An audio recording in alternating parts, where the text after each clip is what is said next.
Uh, if you look at where the autopilot fits in, it is in the outer loop. So what it means is, suppose I want a particular height or altitude to be maintained. So that's a setting in the autopilot. Uh, then the actual height of the aircraft. So let us say this is the H desired, and this is the actual height that can be sensed by the barometric sensors, or very low altitudes will be the radio altimeters. Okay. So this H and these two things are compared, and you can get the error altitude. And this information goes to the autopilot. The function of the autopilot is to give command to a flight control loop. This flight control loop is nothing but it stabilizes the aircraft. It's something which we will be seeing in detail in the seventh semester. Okay. Now, the moment the flight control loop gets the commands, the aircraft attitude will change. Attitude in terms of the pitch angle. In case you're turning, it's going to be the bank angle. So the pitch attitude will change, and that will result in the change in flight path kinematics. So that's going to be change in the velocity. Okay.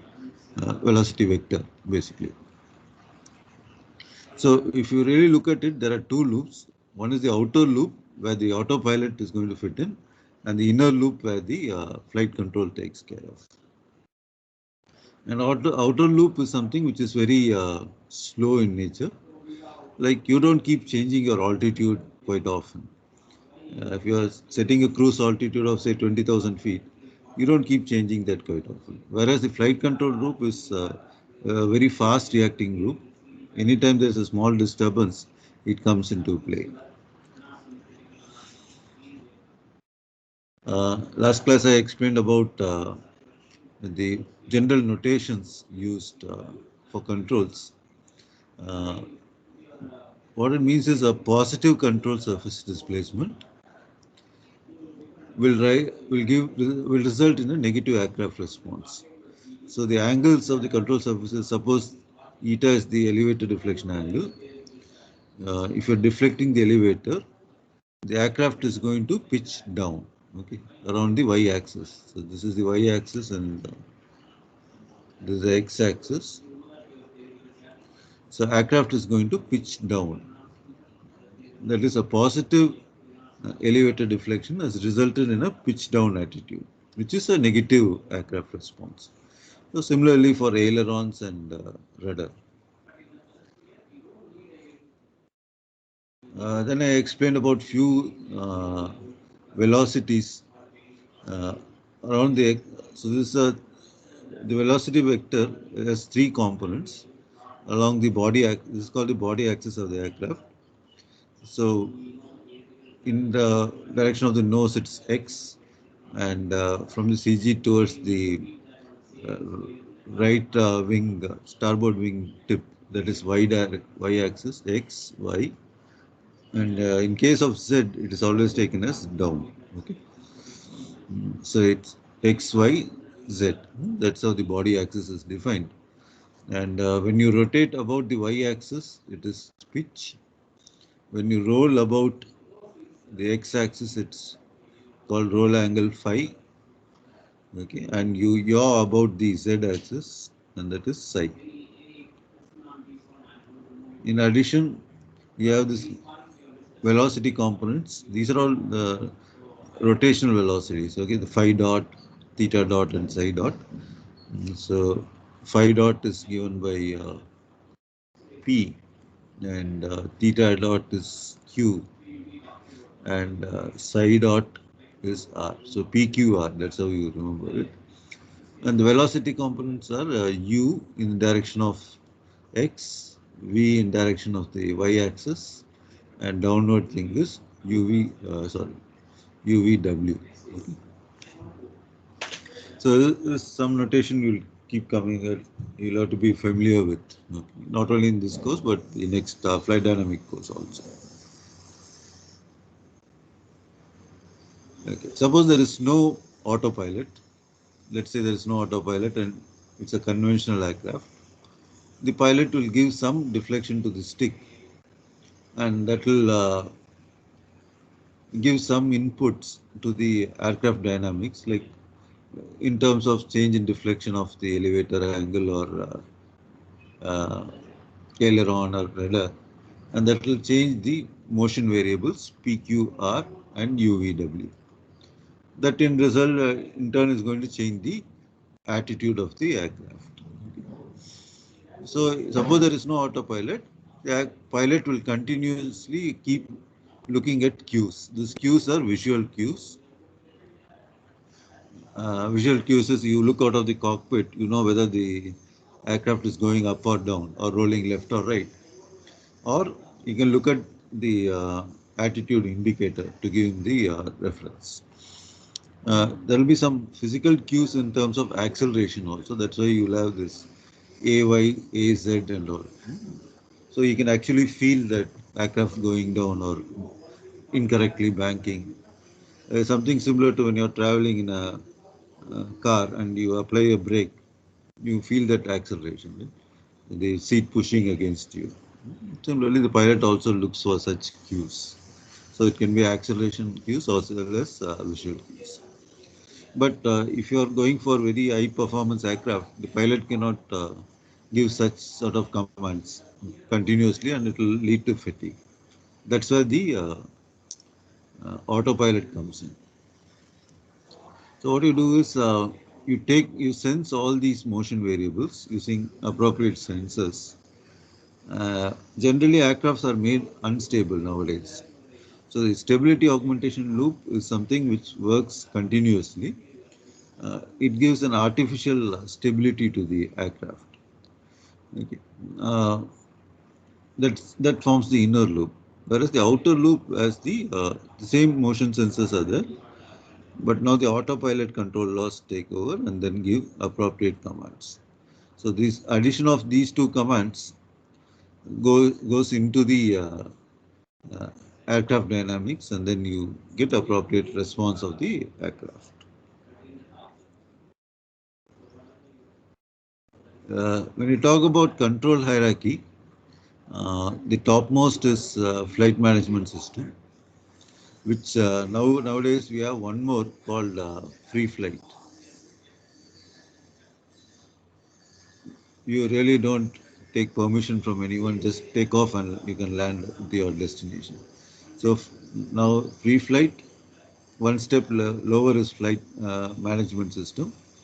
And then you have the flight path control in terms of altitude, heading, speed, then integrating with navigational aids, okay, radio navigation aids. So all these things can affect the flight path. And then you have the attitude control in terms of what pitch attitude you want and roll angle. The stability augmentation system is something which I told you is the inner loop. And the bottommost level is the aircraft control surfaces, which are deflected as per different control laws. Now you'll have to be familiar with a few angles. I told about the body axis. So let's say uh, this is actually the disturbed angle, so do not worry about it. Uh, I'll try to make this simple. Uh,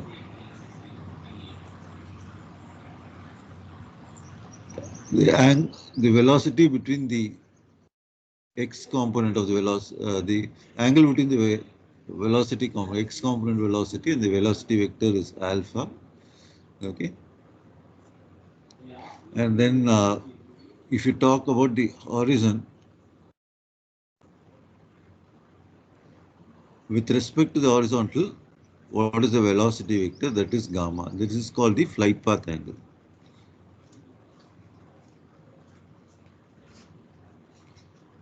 I am sure in your flight mechanics books also something similar must be given. Alpha is the angle of attack.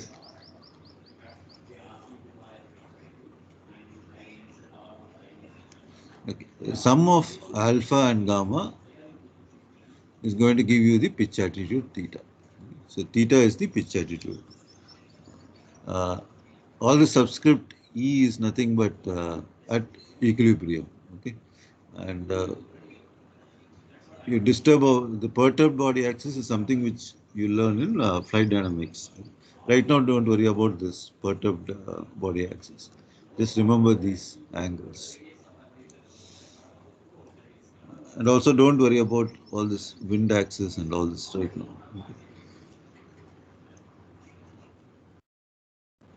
Uh, so now we'll start with the first autopilot, uh, height control. Then so next one we'll see uh, heading control. Okay, heading means you want to change direction with respect to north. Then we'll see how to couple the autopilot with localizer and glide path. And then finally, something on flare control where you can automatically take the aircraft up to touchdown. You can land the aircraft up to touchdown.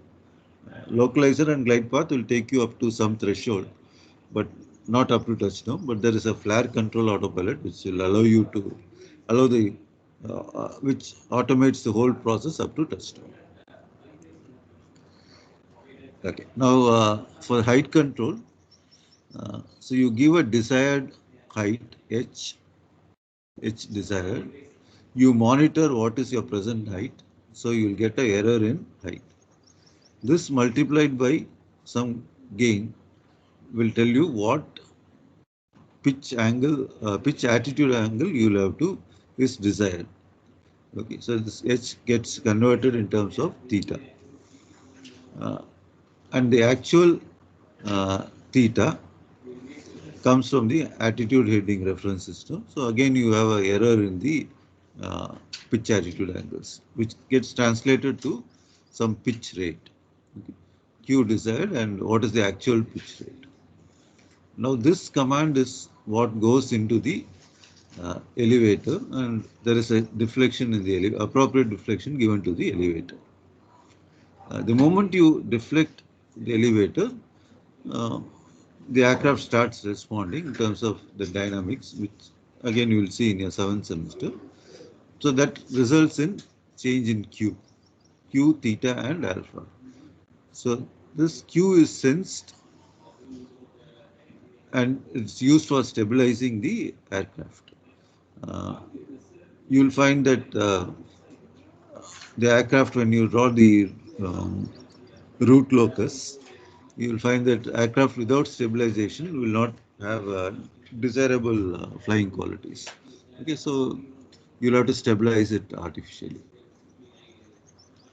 That we'll see in the next semester how it is done about the inner loop. Now the outer loop is going to get information on theta and alpha. Okay, uh, or theta and alpha are the motion variables, which results in the flight path attitude uh, getting changed in terms of h. H is the height. Now we'll have to find out how we get this relationship between h and theta and alpha. So again, the same diagram I have drawn. You have the body axis, velocity is u, then w is the downward velocity. Uh, so your net velocity vector is vt. So if you look at w, it's nothing but we are talking in terms of downward velocity, which is nothing but change in height. Okay, so this w is nothing but change in height or change in altitude. So w is nothing but the component when you take it along with sine. And for very small angles, we can approximate it as Vt into theta f. But if you look at this diagram, this whole angle is theta. So theta f is nothing but theta minus alpha. And for small angles, Vt can be substituted as u. So you have h dot is equal to u into theta minus alpha. Now I want to convert this rate into altitude. All I have to do is integrate it once, and then I'll be getting the height. So that's exactly what is happening in the flight path kinematic. So it's not a hardware or something which is doing. Because of change in the aircraft attitude, the velocity vector gets There is a change in velocity vector. Okay. And that results in change in height. So now this thing goes back and then you compare it. So you have this forms the outer loop of the system. So this is the outer loop. Okay. So this might look very simple. Okay, like what's so great about it, but actually the design of altitude uh, autopilot is extremely complicated one. Reason being, when you draw the root locus, you will find a zero in the right half of the S-plane. So if you have a pole, this fellow will, when you change the gain, it will cross the imaginary axis and get into the right half of the S-plane. So that makes design of this autopilot quite tricky. So this explanation is given in your reference book, but the angles are not explained properly. That's why I thought I'll draw it for you people.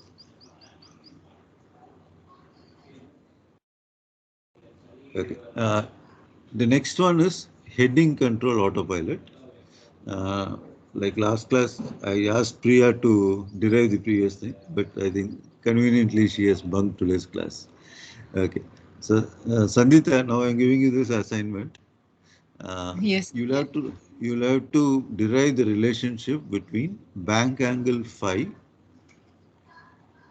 okay, bank angle phi, turn rate or yaw rate psi dot. Okay.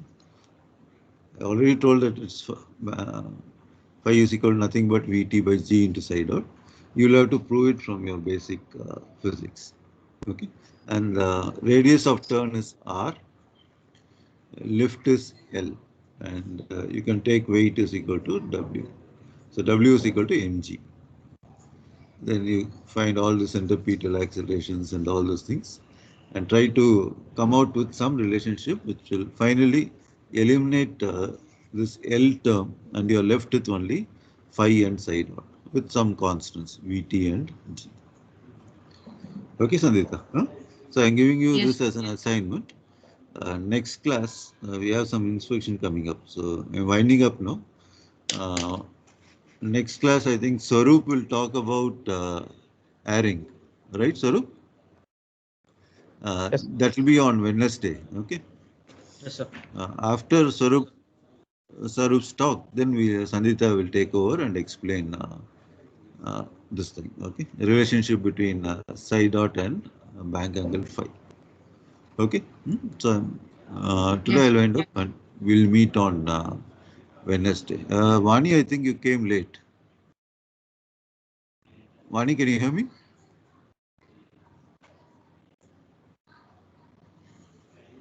Vani, you'll have to unmute your mic.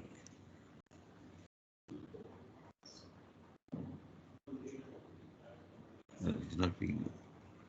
Okay then. See you, Sandhita. Thanks. Tomorrow we'll meet on Wednesday. Bye. Thank you, sir.